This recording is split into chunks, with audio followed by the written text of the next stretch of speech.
আমন্ত্রণ রাতের বাংলাদেশে। আর শুরুতেই জানাবো শিরোনাম।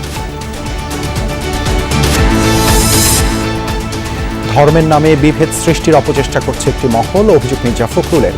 স্বৈরাচারের করুণ পরিণতির ইতিহাস থেকে শিক্ষা নিচ্ছে না সরকার, মন্তব্য জামায়াত আমিরের। হটকারিতা করে জাতির কপালে এরকম মহাবিপদ ডেকে আনবেন না, তাহলে ইতিহাসে রাস্তা করে নিক্ষিপ্ত হবে। যারা ৭১কে ভুলে যেতে চায় বা ভুলিয়ে দিতে চায়, তারা কখনো বাংলাদেশে বিশ্বাস করে না।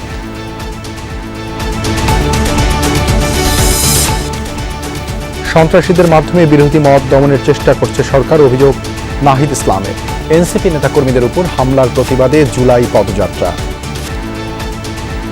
দেশে ৭০% জনগণের যে রায়, সেই রায়কে অস্বীকার করে একটা সরকার ক্ষমতায় টিকে থাকতে পারে না। টিকে থাকতে হলে অবশ্যই তাকে দমন পীড়ন, নির্যাতন, নিপীড়নের মাধ্যমে টিকে থাকতে হয়। বিএনপির ভালোটাকে ভালো বলার মানসিকতা দেখাবো, সন্ত্রাসকে আমরা সন্ত্রাস বলার স্পর্ধাও দেখাবো।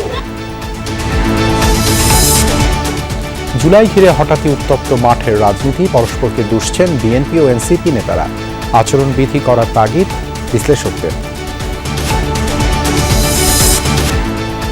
কক্সবাজারের রোহিঙ্গা ক্যাম্প পরিদর্শনে ট্রাম্পের বিশেষ দূত সার্জিও বোর ঘুরে দেখেছেন শরণার্থীদের অমানবিক জীবনযাত্রা, নিরাপদ প্রত্যাবাসনে আশা।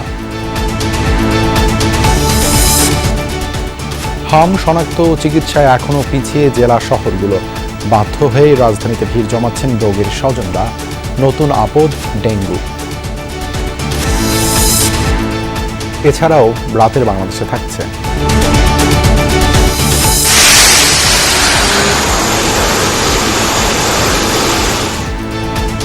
মধ্যপ্রাচ্যের একাধিক মার্কিন ঘাঁটিতে অব্যাহত ইরানি অভিযান, নিরাপদ নৌ চলাচল নিশ্চিতে বাংলাদেশ সহ ১৩ দেশ নিয়ে সামুদ্রিক জোট গঠন করল সৌদি আরব।